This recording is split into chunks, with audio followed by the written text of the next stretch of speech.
میں ریکویسٹ کرتا ہوں ڈاکٹر رضا اللہ سر سے کہ ہمارے گیسٹ کا استقبال کریں.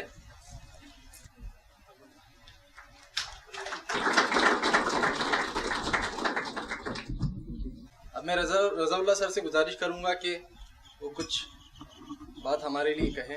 جناب نور الحسن صاحب IPS ASP دھرم آباد، صادق باغبان صاحب، شعیب صدیقی صاحب، خالد صاحب، ممتاز صاحب، نور صدیقی، عارف پٹھان صاحب، اشرف صاحب، احد صاحب ہیں، اور دوسرے پیرنٹ حضرات بھی آئے ہوئے ہیں، ان کا بھی یہاں پر استقبال ہے. اور کافی اسٹوڈنٹس ہیں جو آلریڈی UPSC کی تیاری کر رہے ہیں، ان کا یہ میجورٹی چنک ہے. آپ سبھی کا یہاں پر کاوش کی جانب سے خیر مقدم ہے. آپ نے تو کاوش کے بارے میں جو ہے ایک چھوٹا سا جو پریزنٹیشن دیے نون ہے وہ آپ نے دیکھ چکے ہیں. وہ ساری روداد ہے کاوش کی جو پچھلے 6 سالوں سے چلی آ رہی ہے.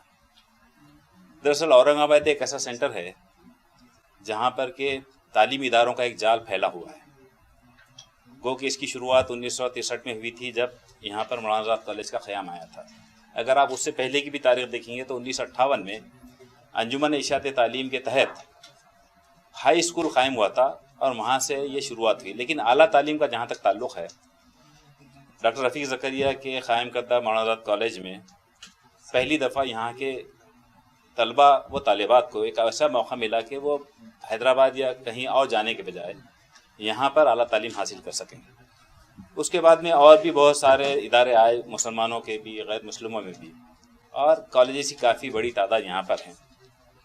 کم و بیش 150 اعلیٰ تعلیمی ادارے اورنگ آباد میں ہیں، اورنگ آباد ڈسٹرکٹ میں، جس میں سے تقریباً 100 اورنگ آباد شہر میں ہیں، جو الگ الگ ایجوکیشن کا ہے، جیسے انجینئرنگ ہے، میڈیکل ہے، general arts, science and commerce ہے، اور الگ الگ مطلب ڈسپلن کے ادارے یہاں پر آلریڈی قائم ہیں. تو ہم یہ دیکھتے تھے ہمیشہ سے کہ بھئی ایک ایسا کوئی ادارہ ہونا چاہیے جہاں پر کہ کمپٹیٹیو ایگزامینیشنس کا خاص طور سے مسلمانوں میں بہت زیادہ رجحان نہیں ہے.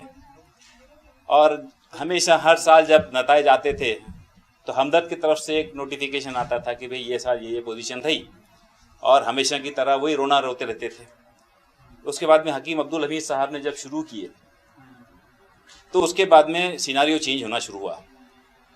عبدالحمید صاحب کا بھی یہی تھا کہ بھئی ان کا ایک شعر میں کہہ کر ان کو خراج عقیدت پیش کروں گا حامد علی صاحب کے لیے بھی، کہ کریں گے اہل نظر تازہ بستیاں آباد، میری نگاہ نہیں سوئے کوفہ و بغداد. یعنی کہ مسلمانوں کی جو معراج تھی وہ تھی کوفہ و بغداد کے سینٹرز، اور وہ جو سینٹرز تھے اس زمانے میں مسلمانوں نے کافی تعلیمی حیثیت سے اپنے آپ کو منوایا تھا عالمی طور پر. لیکن اس کے بعد جو تنزل اور زوال آیا وہ آپ سب کے سامنے ہے. جو تاریخ کا مطالعہ کرتے ہیں وہ زیادہ اندازہ لگا سکتے ہیں کہ کتنی گہرائیوں میں اور گڑھوں میں ہم گر چکے ہیں. آزاد ہندوستان میں مولانا آزاد نے جب پہلے تعلیمی وزیر کے حساب سے جب کام کیا تو انہوں نے بہت ساری چیزیں بہت ہی تھاٹ پرووکنگ چاہیے یا ایپوک بیئرنگ بھی انہوں نے کیے ہیں. اور ساتھ ہی ساتھ انہوں نے ہمیشہ سے مسلمانوں کو جب بھی موقع ملا یہ ہمیشہ زور دیا کہ بھئی تعلیمی ایک ایسا ہتھیار ہے جس کی بدولت آپ دنیا میں اپنے آپ کو منوا سکتے ہیں. یہی مشن لے کر بہت سارے لیڈر بھی نکلے اور انہوں نے اپنے اپنے علاقوں میں تعلیم کے ادارے قائم کیے. لیکن ہوا یہ، میں جیسے آپ کو بتاؤں کہ کچھ سینٹرز ہے پورے ہندوستان میں جہاں پر کہ تعلیم کا پھیلاؤ اچھے سے ہوا. لیکن جب اس کی سچر رپورٹ آئی 2006 میں، ظفر محمود صاحب جس کے سیکرٹری تھے، تو اس میں بہت ساری چیزیں سمجھ میں آئی کہ کتنا برا حال تعلیم کے میدان میں مسلمانوں کا ہے. معاشی طور پر تو ٹھیک ہے، وہ ایک قابل سمجھ لیجئے کہ بحث یا ڈیبیٹنگ پوائنٹ ہو سکتا ہے، لیکن تعلیم کی جو حقائق سامنے آئے اس نے چونکا بھی دیا اور بہت ساروں کو متحرک بھی کر دیا. کاوش فاؤنڈیشن کے تحت بھی جو گروپ کام کر رہا ہے ان کو بھی ایسا لگا کہ بھئی ایسا کچھ تو ہونا چاہیے کہ یہ جو ایک گیپ ہے مسلمانوں میں اور یہ ایک جو ڈر ہے کہ بھئی کمپٹیٹیو ایگزامس میں ہم جاتے نہیں، اس میں ہم پارٹیسپیٹ نہیں کرتے اور یہ سمجھتے ہیں کہ بھئی ہم تو کہاں لگنے والے ہیں. تو یہ سارے متس ہیں، یہ ساری ان کی حقائق سے کوئی تعلق نہیں ہے. آپ کو بھی اتنے ہی مواقع میسر ہیں جتنی دوسرے لوگوں کو ہیں. ضرورت یہ ہے کہ آپ عزم و حوصلے کے ساتھ میں آگے بڑھیے اور آپ کو کوئی روک نہیں سکتا. کسی کو آپ کو اختیار نہیں ہے کہ آپ کو روکے، لیکن عزم و حوصلہ آپ میں خود ہونا چاہیے. آپ اگر خود کریں گے تو ساری چیزیں آسان ہو جائے گی. ہمت مردہ مدد خدا آپ ہمیشہ کہتے ہیں, اور اللہ تعالیٰ اس کی مدد کرتا ہے جو اپنی مدد آپ کرے. اقبال کا بھی اس تعلق سے ایک شعر ہے, کافی اشعار بول سکتے ہیں آپ موٹیویشن کے اینگل سے, لیکن زیادہ وقت نہ لیتے ہوئے صرف اتنا کہوں گا کہ ہمارا بھی مقصد وہی ہے جو ہمدرد اسٹڈی سرکل والوں کا رہا ہے, جامعہ ملیہ اسلامیہ کا ہے, یا ہمدرد یونیورسٹی بھی کر رہی ہے, اور زکوٰۃ فاؤنڈیشن کا بھی ہے. تو ہم بھی چاہتے ہیں کہ ایسا ایک تعلیمی کوئی ادارہ یا ایک ایسی کوئی ایجنسی ہو یا ایک ایسا کوئی مرکز ہو جہاں سے کہ طلبہ کمپٹیٹیو ایگزامینیشنس میں پارٹیسپیٹ کریں. تو جب ہم نے شروعات میں جب یہ ہاتھ میں لیا یہ پورا ایک مشن, تو ہمارے ذہن میں ایک ہی تھا کہ ہم اس کو سنگل پوائنٹ رکھیں گے, 1 پوائنٹ پروگرام رہے گا, وہ اونلی UPSC. اگر مان لیجیے کہ پھر ہم MPSC جائیں گے یا دوسرے اور کوئی, تو پھر کیا ہوتا ہے, ڈرفٹنگ اوے ہو جاتا اپنے آبجیکٹیو سے یا اپنا جو مقصد ہے.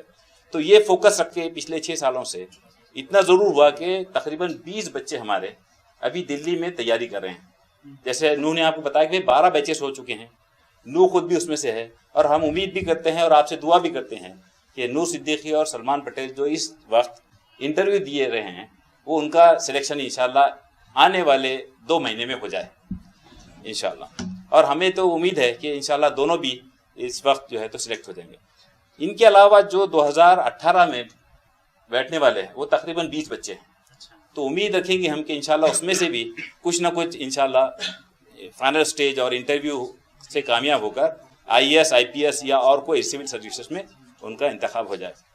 تو زیادہ وقت نہ لیتے ہوئے میں اپنی بات یہیں ختم کرتا ہوں اور نوح صدیقی کو دیتا ہوں کہ آگے کے پروگرام کا وہ جاری رکھیں. Thank you very much.